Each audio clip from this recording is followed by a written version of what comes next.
Sudah disebutkan loh dalam pasal 2, Anda itu memakai otak Anda, memakai akal Anda itu untuk menalar Pancasila yang diperintahkan di dalam Undang-Undang Penggalangan Uang dan Barang secara baik dan benar kepada negara untuk memberikan makan dan minum kepada fakir miskin dan anak-anak terlantar. Lah negara tidak kasih. Lah kalau masyarakatnya memberikan, salahkah kita di rumah Indonesia? Nalar yang gila. Harus dirubah dong. Apa artinya Kementerian Sosial kalau tidak mengerti mengenai adat istiadat manusia, kalau tidak mengerti mengenai perintah kitab-kitab suci. Salam Pancasila dan salam penegakan hukum. Menarik ya di Indonesia sekarang ini. Jadi Galaski ya, bacanya apa ya? Galaski ya. Galaskai ya. Galaskai, anak dari almarhum salah seorang artis di Indonesia yang kecelakaan ya, itu mendapatkan rumah dari penggalangan dana yang dilakukan masyarakat. Kemudian beritanya ini kami ambil dari fakta.indo. Mau disita oleh Kementerian Sosial karena katanya tidak berizin, bertentangan dengan peraturan perundang-undangan. Agak rumit ternyata hidup di Indonesia itu, apalagi ketika kita tidak memahami tentang undang-undang. Kalau berbicara tentang Undang-Undang Nomor 9 Tahun 61 tentang penggalangan uang atau barang, di dalam mukadimahnya itu disebutkan secara jelas loh. Penggalangan uang dan dana itu atau barang itu ditujukan untuk mewujudkan kesejahteraan sosial sehingga mampu terwujud kehidupan manusia Indonesia yang adil dan makmur berdasarkan Pancasila. Maksudnya adalah bahwa setiap pengumpulan uang ataupun barang itu adalah dalam rangka mewujudkan keadilan, kemakmuran bagi kehidupan di rumah Indonesia. Nah, dikhawatirkan memang nanti ada pihak-pihak organisasi atau siapapun yang mengumpulkan dana bisa dipakai untuk kegiatan-kegiatan yang tidak benar, tipu muslihat, bahkan mungkin bisa dijadikan dana ya untuk kemudian melakukan terorisme di wilayah Indonesia dan lain sebagainya. Maka dibuatlah aturan untuk mereka. Makanya kalau kita cermati di dalam pasal 2 daripada Undang-Undang Nomor 9 Tahun 61 dikatakan dengan jelas loh di ayat 2. Bagi setiap kegiatan pengumpulan dana berdasarkan perintah agama. Saya garis bawahi dulu perintah agama. Itu tidak memerlukan izin lah. Perintah agama ya, kalau kita berbicara mungkin di Islam zakat. Kalau di dalam agama Katolik atau Nasrani mungkin setiap saat boleh diberikan oleh siapapun menggalang dana. Karena agama mengajarkan cinta kasih. Mengajarkan bagaimana kita memberi kepada sesama kita itu. Maka dimanapun, kapanpun ketika masyarakat menggalang dana, karena mereka merasa hati nuraninya tersentuh untuk memberikan pertolongan, tidak perlu izin dong sama negara. Karena itu perintah Pancasila, caranya orang bertuhan secara baik, kemudian orang menjadi adil dan beradab di satu sisi untuk memberikan bantuan. Makanya di pasal 2 undang-undang tersebut mengatakan tidak memerlukan izin apabila sumbangan itu diberikan berdasarkan agama, itu yang pertama. Yang kedua, berdasarkan adat istiadat. Adat istiadat orang di Indonesia ini loh, dari dulu ya, kalau ada orang yang tidak punya rumah itu, satu kampung itu datang membangunkan rumah untuk dia loh. Jadi ada yang kasih batu bata, ada yang kasih tenaga, ada yang kasih genteng ya, ada yang kasih kayu, dibangun bersama-sama gitu. Dan itu tidak memerlukan izin gitu loh. Sekarang di zaman yang teknologi sudah maju, maka kadangkala adat istiadat itu masih berjalan. Orang sudah tidak datang lagi untuk membangun, tapi saya punya uang 50.000 saya sumbang, saya punya uang 1 juta saya sumbang. Membelikan rumah untuk seorang ciptaan Tuhan anak kecil. Kok Anda mau nyita itu loh?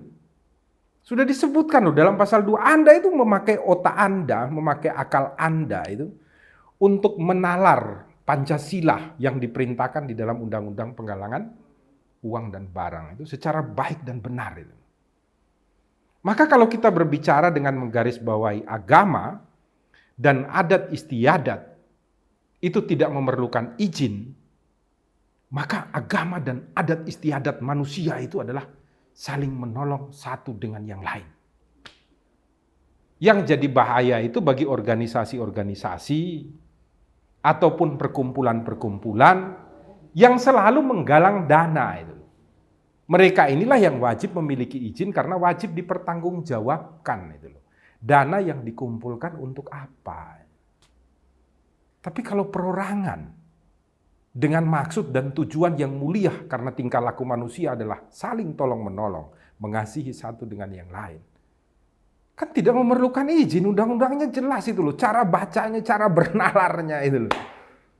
Saya tidak mengerti bagaimana negara ini hadir untuk melarang orang memberikan bantuan kepada sesama. Makanya jangan heran kemarin di Jogja itu ada orang memberikan kepada fakir miskin yang meminta di jalan, dipidana. Lucu kita. Padahal Pancasila dan Undang-Undang Dasar memerintahkan gitu loh. Kepada negara untuk memberikan makan dan minum kepada fakir miskin dan anak-anak terlantar. Lah negara tidak kasih. Lah kalau masyarakatnya memberikan, salahkah kita di rumah Indonesia? Nalar yang gila. Harus dirubah dong. Apa artinya Kementerian Sosial kalau tidak mengerti mengenai adat istiadat manusia? Kalau tidak mengerti mengenai perintah kitab-kitab suci. Tidak nalar saya. Tapi saya berharap Pak Presiden ya ditegur ini Kementerian Sosial itu. Ditaruh orang-orang yang paham mengenai Tuhan. Paham mengenai manusia. Paham mengenai cinta kasih. Paham mengenai bagaimana kita menjadi manusia dengan cara tolong-menolong satu dengan yang lain. Sudah banyak hal gila yang terjadi di sekitar kita ya. Sehingga orang-orang yang membantu itu harus disingkirkan. Orang-orang yang menerima bantuannya disita oleh negara. Bantuan yang halal. Ya. Karena mereka adalah orang-orang yang mendengarkan. Mendengarkan apa perintah Tuhan untuk menolong sesama ciptaannya. Jangan lupa ya, buka mata, buka telinga, buka hati ya. Selalu berbuat baik di rumah Indonesia. Jangan lupa itu, gunakan tangan Anda untuk menolong, gunakan hati Anda untuk mengasihi, gunakanlah akal Anda itu untuk menjadi manusia yang adil dan beradab. Salam Pancasila dan salam penegakan hukum. Dengarlah hai manusia, doa-doa dalam debur ombak.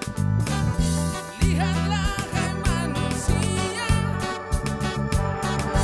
pengharapan kita lagi. Marilah kita berbagi makan dan minum dengan mereka.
senyum dan tawa dengan mereka.